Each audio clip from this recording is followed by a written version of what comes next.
I think that means we should just go ahead and get started. Um, cool. All right, let's do a design commentary. So, brief introductions and all of that. I'm Spencer Campbell. I publish tabletop role-playing games under the name Gila RPGs. I've been doing this for about 4.5 years, and this is another design commentary video. I like to do these for my games as sort of a exercise of like talking about why the game works the way that it does, how it became what it is, gives you some insight into why it works, maybe why it doesn't work. I am, pardon me, live streaming this. So if you're watching this like VOD later on, if I occasionally like stop and look over here and I'm like talking to somebody, it's chat, and I'll try and keep you updated. So yeah, like I said, I've been doing game design for about 4.5 years now, role playing game design. And I think I finally have my fantasy game designed. It's a journey that a lot of people go through, which is the idea of their fantasy heartbreaker, the fantasy game that is inside them, and I'll speak on that in just a little bit. But this commentary is on my game Thorn, which is going to be releasing on itch tomorrow. If you're watching this on the VOD, then it's out. It's up on itch. I'm going to be doing sort of like an ongoing itch funding campaign with it, just to sort of incentivize further development. I have tons of plans on developing more stuff for Thorn anyway, but it's always nice to have like that bar, that meter to fill up. So yeah, we're gonna just spend a little time talking about Thorn and what it is. If you've read or seen the Thorn Seedling Edition, um, then a lot of this is going to be very familiar. It's going to look pretty similar to a lot of stuff that was there. Um, some of the stuff that was described in the Seedling Edition or those modules is not present here. And that's largely because upon reflection, I realized that they didn't necessarily reflect what I wanted the game to be. And then there's going to be things in here that weren't in the Seedling Edition stuff, in the core rules or in the modules. And so this is sort of my attempt at putting together what I think is sort of like the core experience of what Thorn is. And like I said, it's sort of like the culmination of my fantasy role playing game desires after designing for 4.5 years and playing games for much longer than that. And it's some sort of, I don't know, not irony or anything like that, but it's interesting that the culmination, everything comes down to a 27-page PDF. It's much shorter than some of my other stuff that I've done. Just want to kind of shout out everybody who was involved in this. Obviously, my wonderfully supportive wife. I have shouted out here Griff, Pib, Al, and the Friar. These are 4 people that I started role playing with many, many, many years ago. They were my kind of my first proper fantasy campaign that got going for a long time. It was through my experiences playing with these folks that a lot of my concepts of what was exciting and fun about fantasy games came together.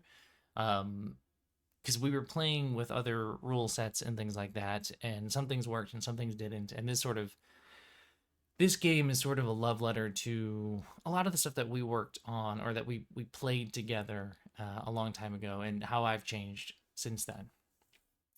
In terms of folks who were involved with this, I did the writing and the design and the layout for this.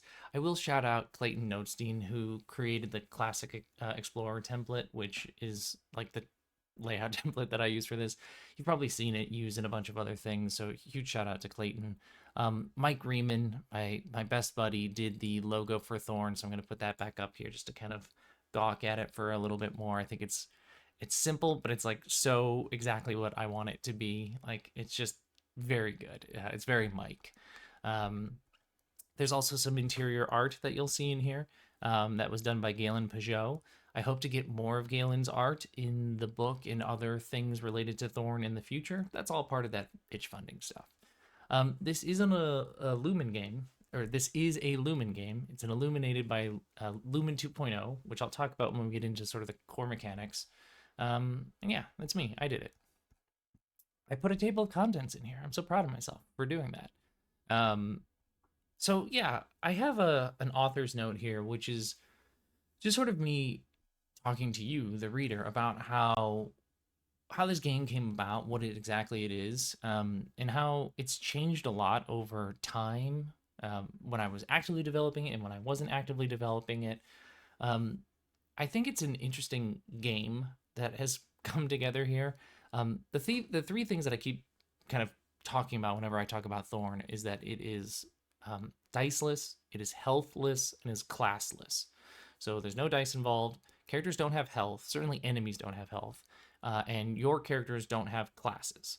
Um, and you've seen me do stuff like Diceless in some of my other games. Classless is not necessarily a brand new thing. The healthless thing is something that I'm kind of playing around with. I know there's a few other folks who are also doing cool stuff with games where characters have no health.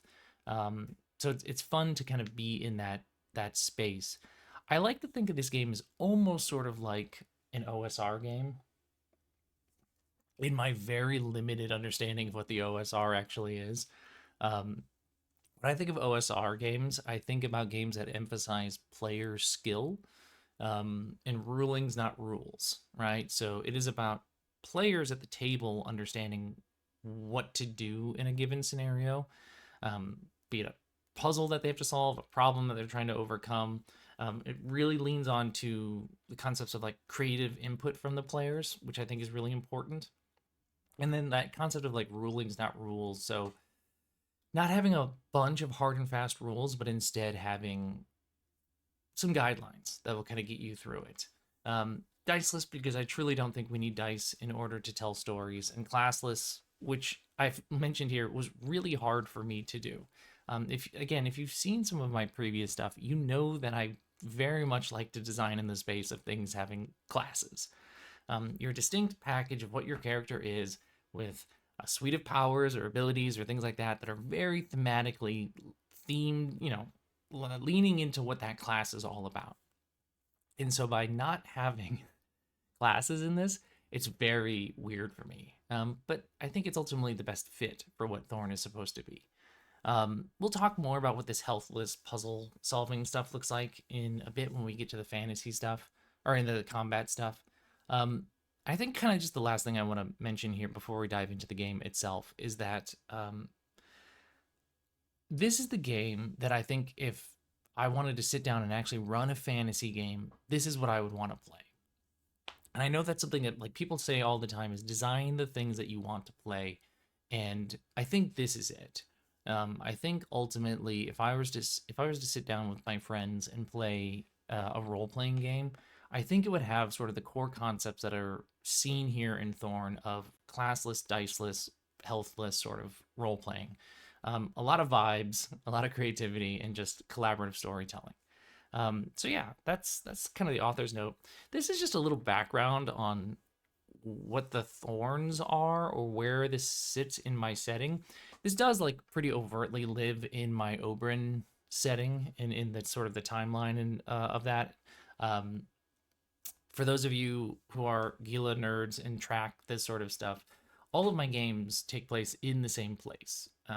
They're just at different points in time in that world. And Oberyn, Thorn here lives in sort of the fantasy timeline of it. And in particular, Thorn lives in the last fantastical era of Oberyn before it all goes terribly wrong. To give you sort of like a canonical timeline marker, this is the era that takes place just before Rune. So if you played Rune, which is my solo TTRPG, that is a love letter to the Souls-like games, Rune, you're going around all these realms. The realms are the broken elements of Oberyn after a real big disaster. This takes place in the world before that disaster takes place, before that all happens. So for all you lore nerds out there, keeping track of the timeline and how the games are connected, that's where Thorn sits.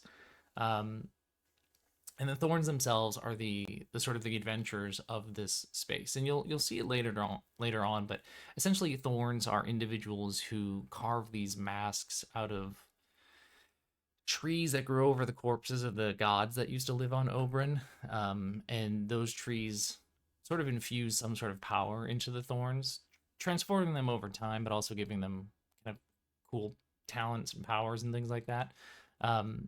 So that's who the Thorns are, and that's where this sits in the sort of the fantasy timeline.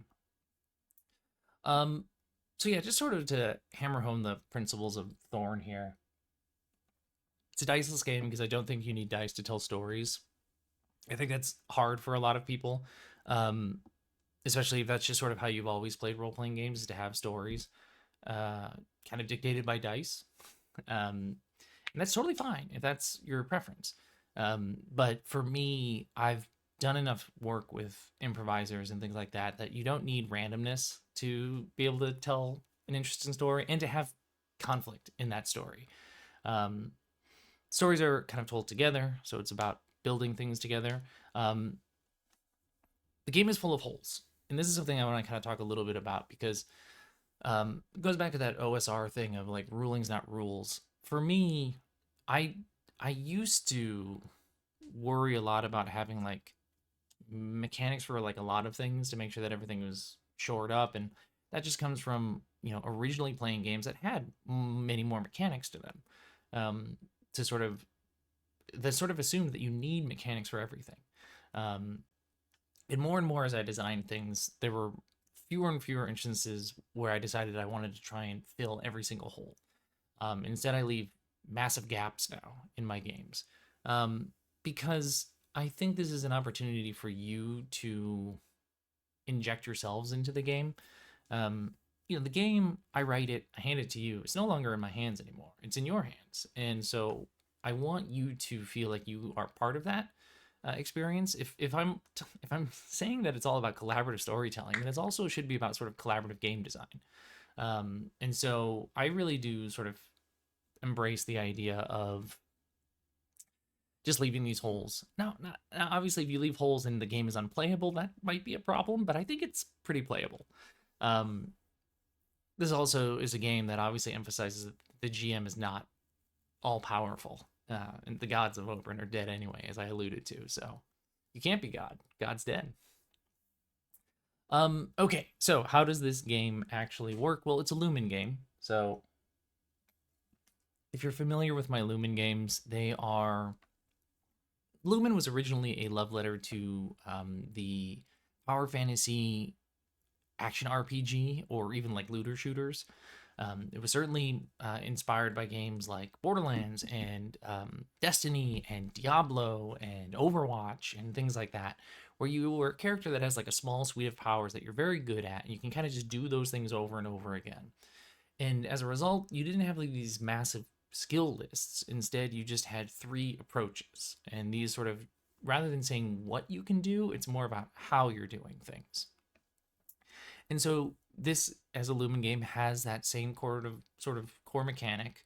But because it's Lumen 2.0, it's diceless. Before, these approaches were dice pools that we would use. And now these are, it's all about resource management when we play Lumen 2.0 games. So whenever a Thorn wants to do something, and it seems like failing that thing would be impactful, right? Like there's a weight behind that failure. They have to spend a resource. They have to spend a point of one of these approaches, and we'll show you the approaches in just a second. Once they spend the point, the action succeeds. It just happens. There's no rolling to see if it happens. There's no rolling to see if it happens less effectively or more effectively. It just happens. They say they want to do the thing, and if they have the point to spend it, they spend it, and it happens. Which sounds like really powerful. It sounds like the players can't fail, and they can't to a certain degree. Certainly, while they have resources, they have approaches, they can't fail. But they don't have approaches forever, right? You can already see that they're going to be spending them. And as they spend them, they're going to have fewer and fewer instances where they can just do the thing. So what happens when characters start to spend these approaches out and they don't have approaches left, or they don't have the approach that is being called for? There's a couple of situations that the players can do when we start to get into the space of the resource management. Let's say they want to do something really powerful. And let me show you the approaches real quick. We have force, flow, and focus. Force, really powerful stuff. Flow, speed and dexterity, sort of enduring. And focus is going to be precise, patient, methodical sort of actions. And so let's say that somebody's trying to do something and it sounds like a forceful action, but they're out of force. What are they going to do? Well, they can try and reframe what they're doing and use a different approach than what was called for. And when they do that, they mark the different approach and a complication comes in. So this is where you get that sort of same element of like in a dice pool system where, you roll a 4 to 5 and it's a success, but, right? Yes, but there's a complication of some kind. That's what's going on here. Eventually, you're going to just be in that space where that happens over and over again. And then the worst situation you can be in is when you have no approaches to spend, or you just simply choose not to spend the approach, because sometimes you might want to hold on to approaches later on. And when that happens, a peril happens. This is like real bad stuff.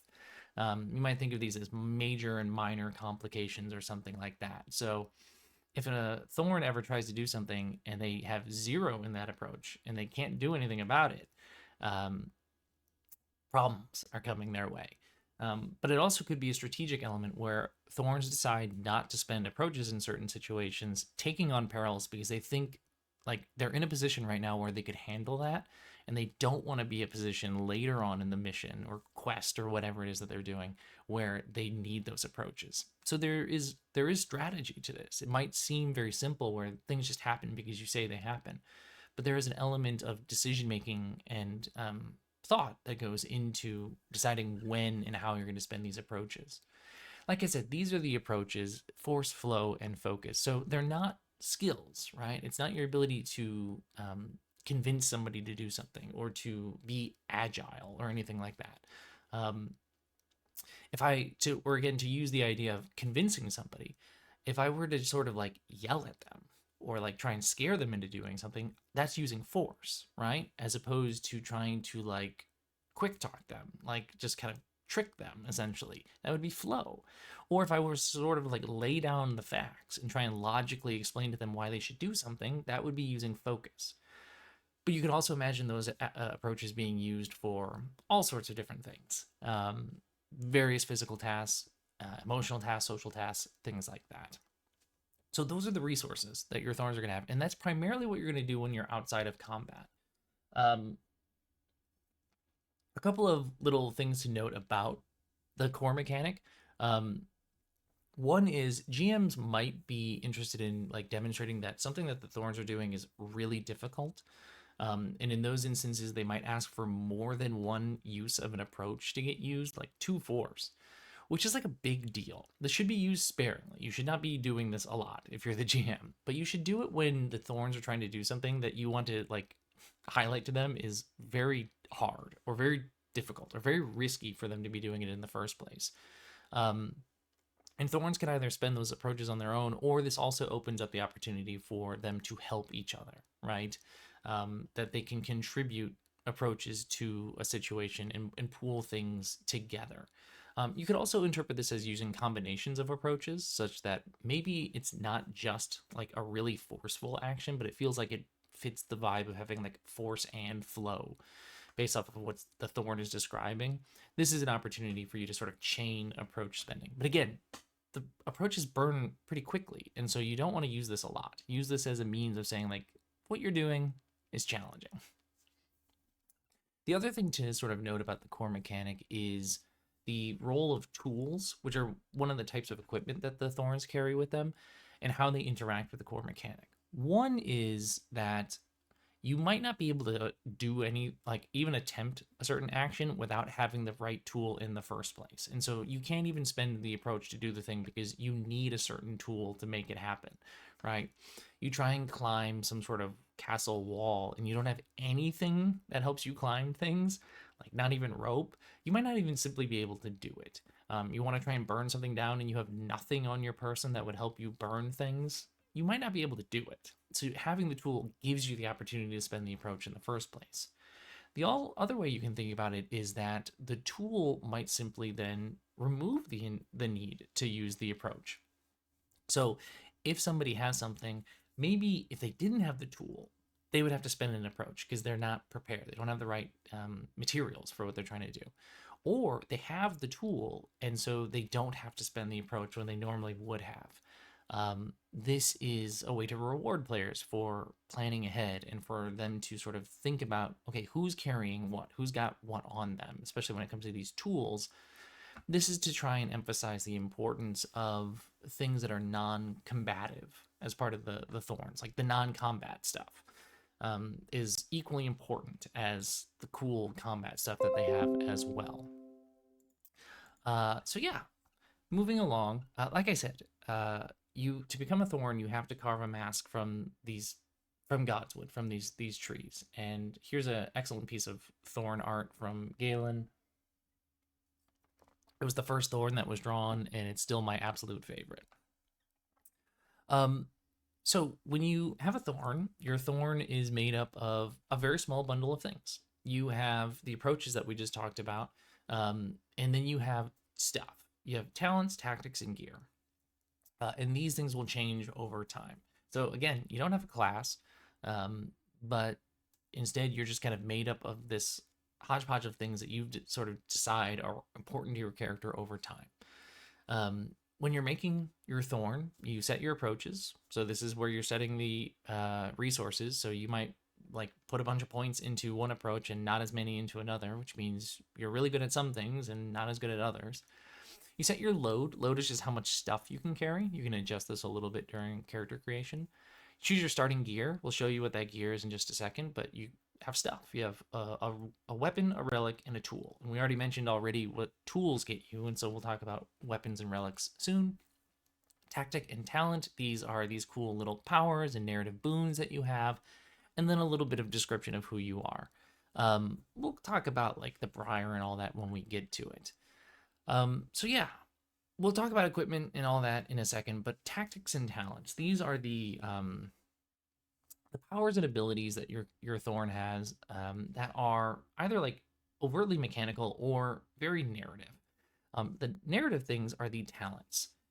Talents are things that Thorns just learn how to do, or they're like your reputation over time as you go out into this wild world and learn how to be a Thorn and become a better Thorn.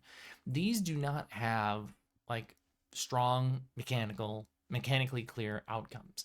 Instead, they are loose narrative boons that you have that you can sort of interpret as you will at the table. I also note here that this is just the starting list, right? That I encourage you to create more talents that are fitting to the world that you're playing in. So, you know, I'm not going to read off all of these, but just to sort of give you some ideas, right? So, like, it could be something as simple as your reputation, that people are nice to you. Or it could be something like Celestial, which is not exactly mechanical, but it does give you like a glimpse of what is going to happen tomorrow if you meditate under the stars.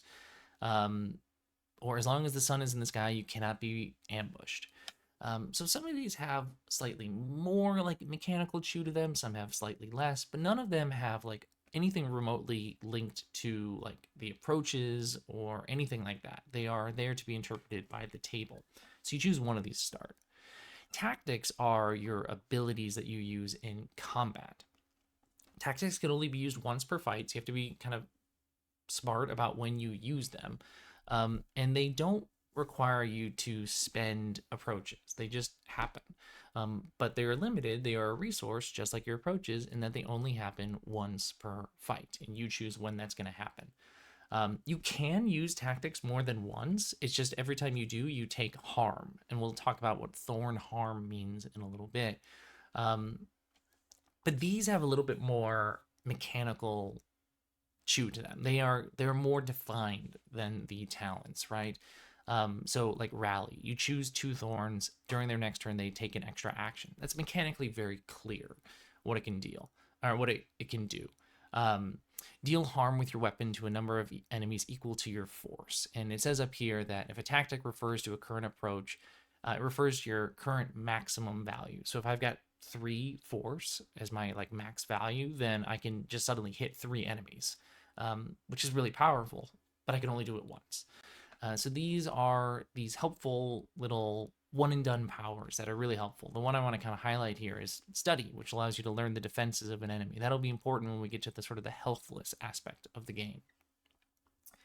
Lastly, of course, is the equipment, the stuff that you have. You can carry as much stuff as up to your load. Each thing costs 1 load, and so if you have 3 load, you can carry 3 things. And you're going to have weapons, relics, and tools. I already talked about tools. Relics are essentially like magic items. They allow you to like get narrative boons, kind of like the talent stuff, or they might have like overt powers essentially, and those are more like tactics.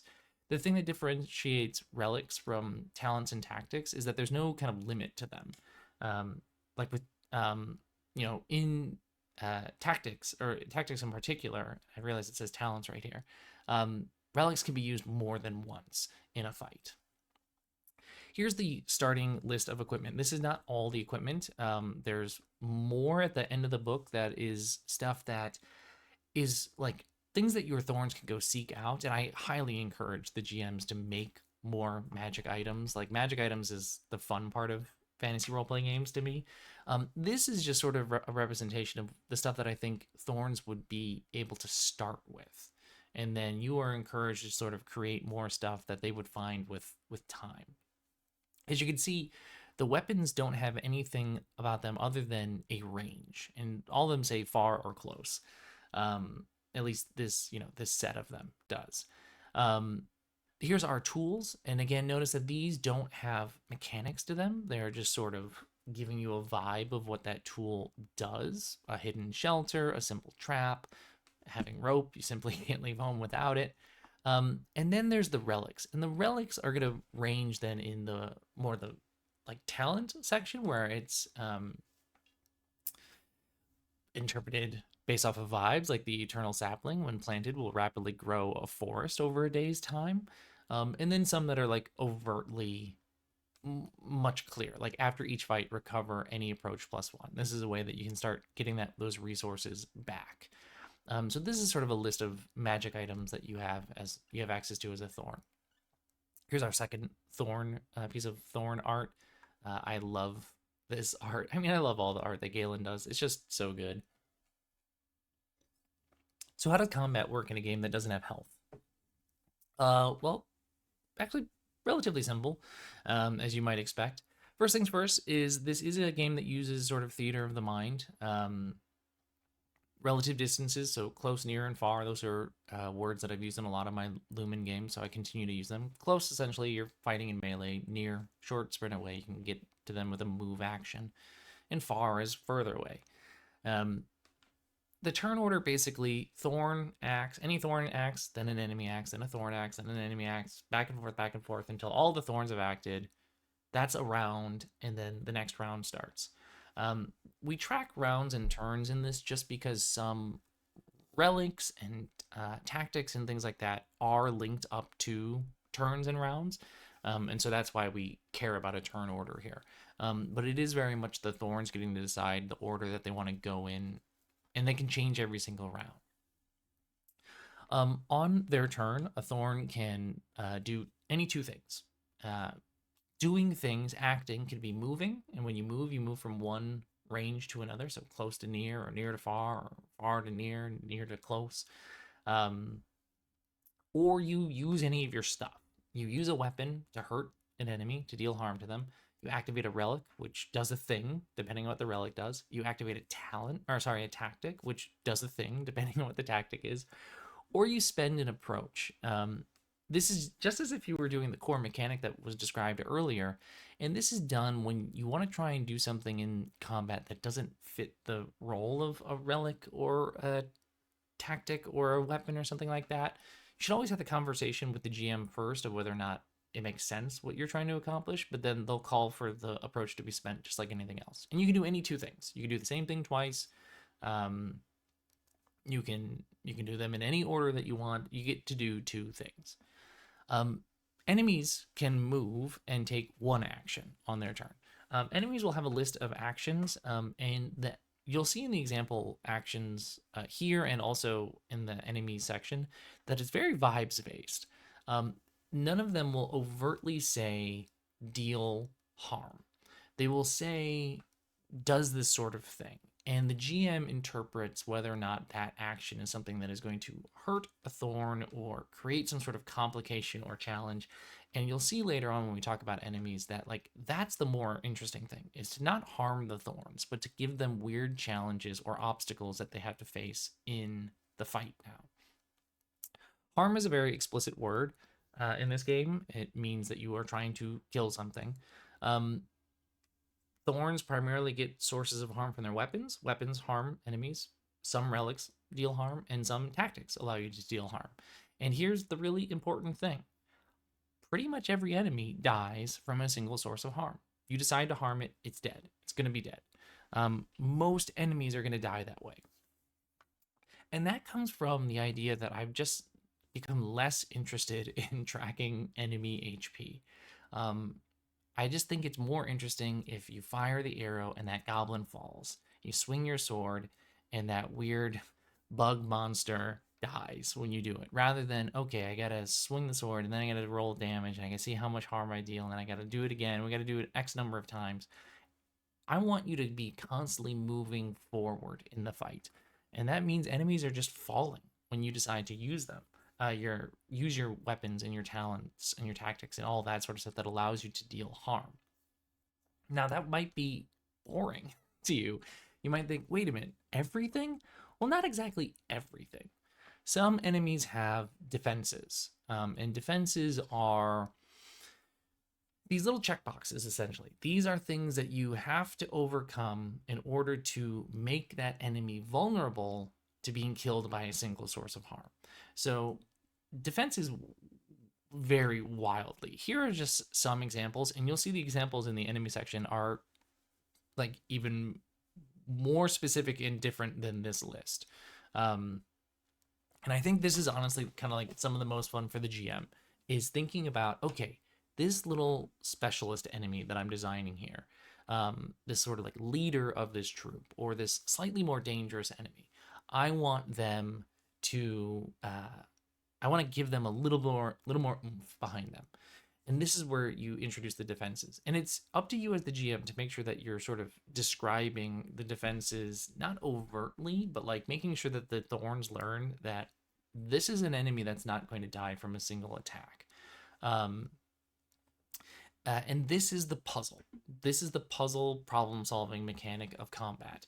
And I want to sort of equate it to like in an MMORPG, when you are trying to get to the damage phase of a boss, oftentimes you have to do other things, stuff in the room or like make them vulnerable, and then you can just lay waste to that boss.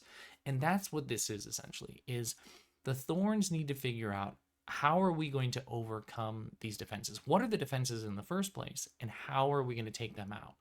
And this is also then why enemies die in one hit, right? Is because if you're having to track all the HP of these enemies that you're like fighting off while also trying to solve the riddle of the defenses of the bigger bosses or the bigger enemies, that's too much, and you're going to be overwhelmed. So part of the play then is going, okay, as the what are we as a party going to prioritize here? Well, some people need to hold back these like waves of mobs that are coming at us, and some of us need to figure out what the boss defenses are. And then once we know what those defenses, we need to figure out who can take that thing out, right? So like if a boss has an like excessive armor, who's got something, be it a relic, a tactic, or a weapon that feels like it can do like a really big, powerful blow. Or like arcane, there are these like sigils around the room. Okay, we got to find them and smash them, and then that thing is vulnerable to us taking it out. I think it's really fun. So the enemies don't have health, right? They have these little puzzle checkboxes that you have to figure out along the way, and I think it's really fun, because when we played fantasy games, our fantasy campaigns, that was the most fun part, was like coming up with things about bosses or specialist enemies or things like that weren't just a big bag of hit points, right? It wasn't a bullet sponge that was going to take you a long time to get through, but it was something that had like, you had to be clever about how you took it out. And that's, I think, really fun.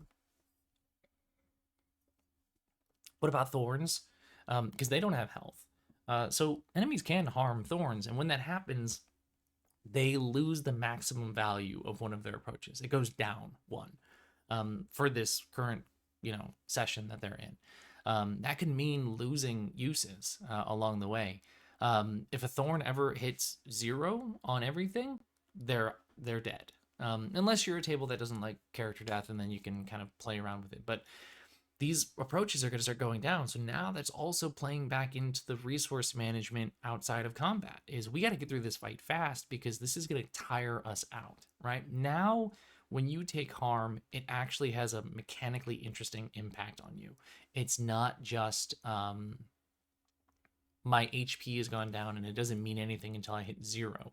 It's, oh, I have one less point of force to use. Like we got to get through this fight so that I'm not totally gassed and can't fight the rest of the way. And then the Thorns are now going to be seeking ways to sort of recover these approaches, right? Like what kind of relics can we get? What kind of talents or tactics can we find that are going to allow us to like heal essentially between sessions? And they do heal at the start of every session, but it is something that that's the scary part of combat. Enemies, like I said, enemies are just a list of small little actions and defenses that they have. And really, it's only like the specialists or elite enemies that are going to have the defenses. It's up to you as the GM to sort of interpret the moves or actions of these enemies as something that is either something that is doing harm to the Thorns or is not. I'm not going to read through all of these, but this should just give you a general sense of what this is like. Like a gremlin has no defenses. It will die in one hit. And these are the sorts of things that it'll do. It'll stab you with a spear, it'll try and knock you off your feet, and it'll activate a trap of some kind. Cool, those are things that the GM can kind of do. And this isn't an exhaustive list. They can do more things than that. Meanwhile, like a ink blot is incredibly swift. So the Thorns have to slow it down somehow or like hit it in a way that is as fast as it. The Echo Knight, shout out to Hunt here, has arcane plate armor, so it has some sort of arcane defenses, and its soul is bound in a nearby vessel. So you gotta accomplish, kind of gotta handle both of these defenses before you can kill it. And then once you've handled these, any source of harm takes out the Echo Knight.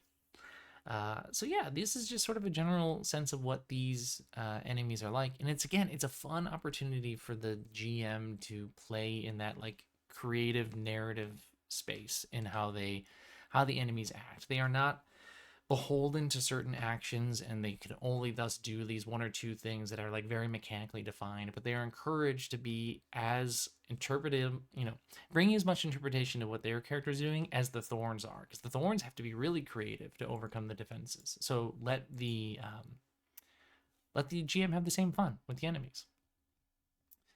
The Brier is something that wasn't in any of the previous stuff, and it's something that was in the original version of something called the Gila hack that I was working on a while ago. And the Brier is one of my favorite things. It's the camp. This is where the Thorns camp, essentially. And it's a magical camp that can be summoned to their location. So once per day, the Thorns can be like, we're done. Bring the Brier here. It blooms around them. They're protected in this space. They can't be harmed while they're in the Brier, but they can only summon it once per day. And when they're there, that's when they recover. All their approaches go back to their maximum. They can change out any kind of equipment that they have. There's also this idea that the Brier might occasionally like provide for you. Like it might give you things. And that's something that the GM should play with when they think the players are doing particularly well. And then the Brier grows with time. It gets better. And that's what these buds are. The Arcane Prism is one of my favorite things that I've ever designed. And then the other buds are things that you have to unlock through these sort of narrative accomplishments. The Arcane Prism is something that you automatically have with your Brier. And basically it can hold a single relic. Anybody can put a relic in there, and when it's there, every Thorn has access to that relic's effects. And they can swap this out whenever they're in the Brier, but this gives you the whole squad has that relic. So you have a relic that gives everybody dark vision, put it in there, or it gives whoever's holding it dark vision. You put that in the Arcane Prism. Now everybody has a dark vision. You give something a relic that just gives +1 maximum force. You put it in there. Everybody has +1 maximum force. This is a way to sort of like let the players be strategic a little bit about like what item should we be slotting into the prism right now. It's also one of those things that like, magic items are some of the most fun in fantasy games. And if you drop a magic item and then like everybody goes like, ooh, I want that. Now you have to like figure out who gets the magic item when like maybe everyone wants it or multiple people want it. The prism solves that. Like at least one item that everybody kind of likes can everybody can benefit from it. And so I really like the prism. The other things are stuff that have a cool little bonus. Essentially, the buds are party-wide advancement. These are ways that you get better as a party, but you have to unlock them through a very sort of narratively interpreted thing. So create a map of an unexplored region of the world, and if you do that, you get this cache network that allows you to find a tool inside. So when you need a tool, you can find it. These healing spores that allow you to recover and approach once per day is super helpful. You can ignore harm once per day, increase your load multiple +1, increasing the approach +1. And these are just the start of the buds. I hope to be able to kind of create more of these as I expand out what Thorn is. Here's that third Thorn piece. It's really, really good. At the sort of the tail end here, there's just a couple more things to kind of highlight, which is adventuring, right? There's not a lot here to kind of frame adventuring because I want you to feel like you can go out and explore the way you want to explore. That the game isn't like a very defined focus of like this loop of play or anything like that. So it's kind of up to you as a table to decide like why are your thorns doing this and what do they prioritize? What is important to them? But in terms of like getting better, at the end of every adventure, the thorns can advance, and this is how they can get increased approaches, loads, learn new tactics, learn new talents. There's no limits to these, so every time they do an adventure, these things can keep going up. They also get that party-wide advancement through buds, and then finally the stuff that they have, giving them new weapons, new relics, and stuff like that is fun. And speaking of, this is sort of the last thing in the game here, which is just more stuff. This is stuff that, you know, if you want some cooler weapons or anything like that, these notice have like slightly more, like they have more to them, right? The Bramble Whip, near, serrated thorns tear at the target, or Seismic Glove hits close and it hurls back those that it hits. These still aren't like mechanically super defined. Some of them are, like the Gale Blade. Thorn may move for free after use, but others are, again, more narrative. Agonizing Poison, tear at the target with the Bramble Whip. But this is how they start to get better at taking out defenses, right? They now have the ability to think about like, okay, what kind of cool weapons can we use to overcome these weird little puzzles that are the defenses? And just here's some more relics that you can also consider. To kind of wrap up here, this is just the core rules. There's a whole lot more that I'd like to do with Thorn, and I have every intention of doing a lot more with it. You can find it up on itch when this eventually gets posted, so if you're watching the VOD, then it is up on itch, and the link is down in the description. I'm doing some itch funding for it. I'm trying to get funding to write more stuff for the core rules, creating some expansion modules for it. So some of the mask stuff that you saw is like optional in the Seedling Edition, some rules on region play and like world building, that lonely prep stuff for GMs, and a whole lot more. Like I said at the start of this video, this is the fantasy game that I would want to play with my friends. And so it's the fantasy game that I want to kind of continue to support. And I think I'm going to have a lot of fun supporting this game, with the fact that it is so rules light, that there are no stats for enemies, and that there's no, we don't have to track specific stats or mechanics for like a lot of stuff. And it's kind of just vibes. It makes it really easy to make adventures for it, and to make new enemies, and to make new magic items and stuff like that. Because I'm not worrying about balance of certain numbers, but it's just like, what do I want this to feel like it does? And then you write that. So I'm really, really excited about it. Thank you so much for checking this out. I hope you do enjoy Thorn. If you're considering supporting it, like I said, the description in the description of the video will be the link to the game itself. And I hope that you support the game and that I will continue to support it in the future. All right, I'll talk to you later. Bye.